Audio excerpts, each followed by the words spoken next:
Hey everyone, it's Jeka. Ang pag-uusapan natin ngayon ay isa sa mga pinakatinatanong ng mga karamihan sa mga aspiring virtual assistants and freelancers kung paano ba natin malalaman na ang isang client ay scam. So pag-uusapan natin yan sa video na to. Pero bago ang lahat, alamin muna natin kung ano ba yung mga rason kung bakit nagkakaroon ng mga scam clients. Number one, it's because of financial gain. The primary motive for many scam clients is financial profit. Ang ginagawa nila, they try to extract money from individuals na kung saan humihingi sila ng mga upfront payments o kaya nagbebenta sila ng mga peke na products or services. Another is identity theft. So ito yung pinaka-nakakatakot sa lahat kasi ang mga scam clients ay kumukuha ng personal na information about sa atin and ginagamit nila yung ating personal information para mag-commit ng various types of frauds, including yung mga pag-open ng mga accounts, applying for credits, using our personal information. Fake job opportunities. Ang mga scammers sometimes ay nagpo-post ng mga enticing job opportunities para makapangolekta ng upfront fees or mga personal information. Number 4, phishing attacks. Some clients engage in phishing attacks to trick individuals into providing sensitive information. Katulad ng ating mga login credentials, mga final details, yung ating mga bank information. Sometimes gumagamit sila ng mga emails, messages, or websites para makuha itong mga sensitive information tungkol sa atin. Panglima is exploitation of freelancers. Ang ginagawa nila, nagpapanggap sila ng mga client na naghahanap ng mga freelancers or mga virtual assistants na kung saan ay nagpapagawa sila ng mga services from these aspiring freelancers or virtual assistants, and after nila gawin yung task na yon, hindi na sila binibigyan ng compensation. In short, nakuha nila yung services na wala silang binayaran. Since alam na natin yung mga reasons kung bakit may mga scam na clients, pag-usapan naman natin kung paano natin malalaman na ang isang client or ang isang job opportunity or job post ay scam.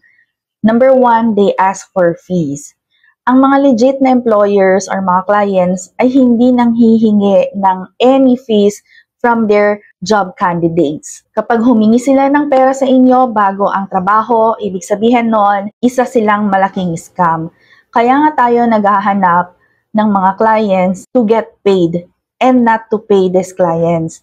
May mga nababasa na ako sa mga freelancers groups na kung saan ang isang way nila para makapangolekta ng pera is they require the job candidates to pay for the company ID. When you are working remotely, most especially as a virtual assistant and your client is from abroad, majority sa kanila or karamihan sa kanila hindi nang hihingi ng payment for the company ID. Number 2, too good to be true. If an offer seems too good to be true, it probably is. Scammers often use enticing offers to lure victims.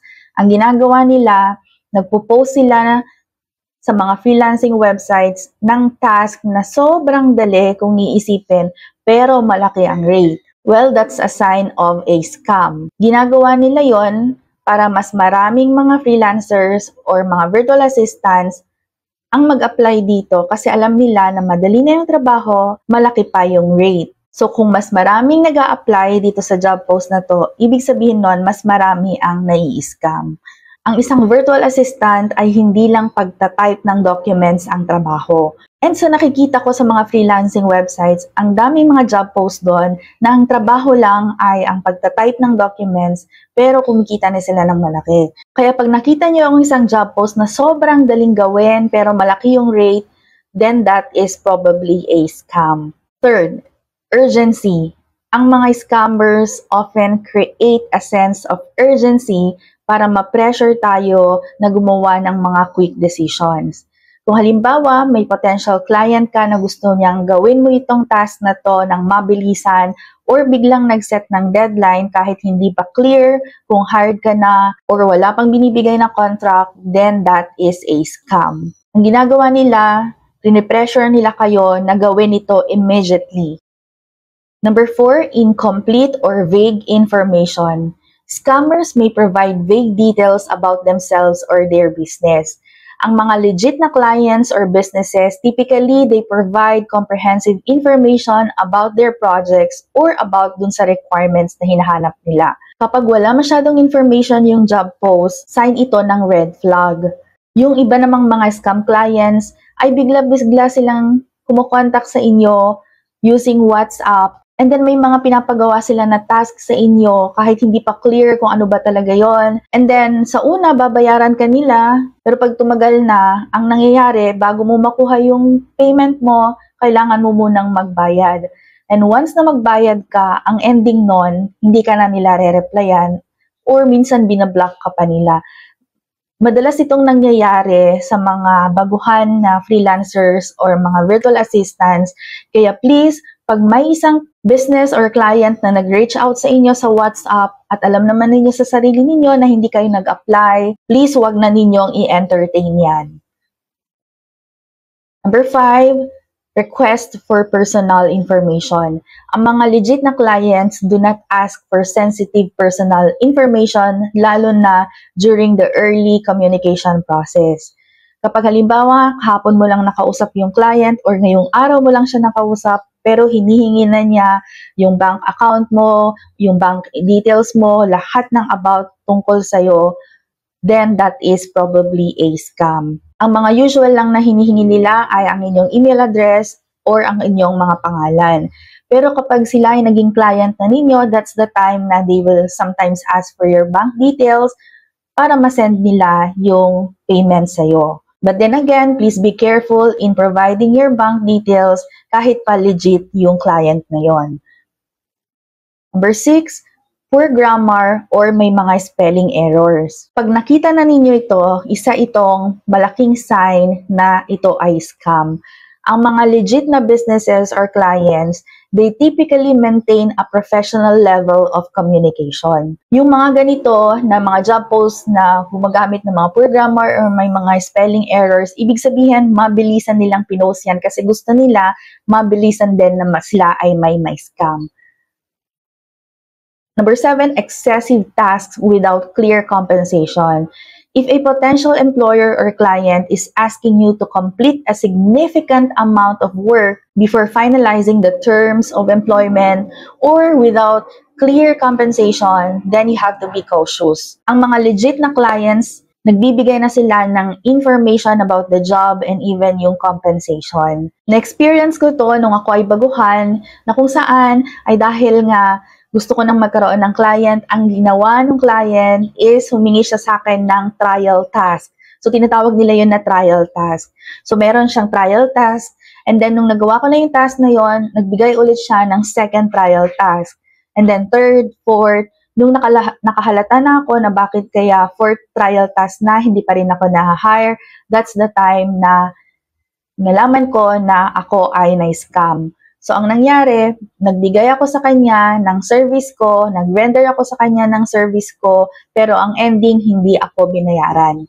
So, yun yung mga signs na possible na scam ang inyong client.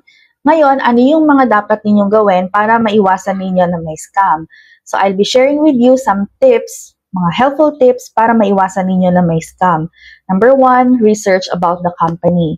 You can use social media account, pwede kayong sumali sa mga freelancers groups, then i-search niyo yung company na yon, malay niyo may na-scam na yung company na yon or client na yon before. Or you can also search sa Google kung meron silang website and i-check nyo rin yung reviews ng kanilang business. Number 2, do not click suspicious links. Sa mga nakaraang araw, may mga nagsisend ng mga links from DSWD sa mga groups, and even sa mga group chats, na kung saan pag click nyo yon, ang makikita is ito. So pag nakita na ninyo yan, and hindi kayo sure dun sa link na yon, please do not click that one. Makikita naman din nyo dito yung link.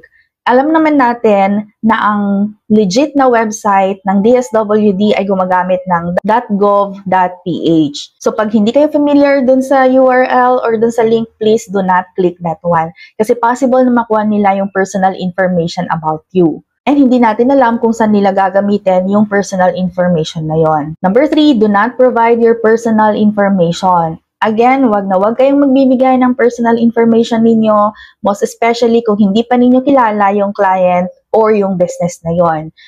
Usually, ang mga hinihingi lang naman ay ang inyong email address. But please, pag hiningi pati ang password ninyo, then that's a different story.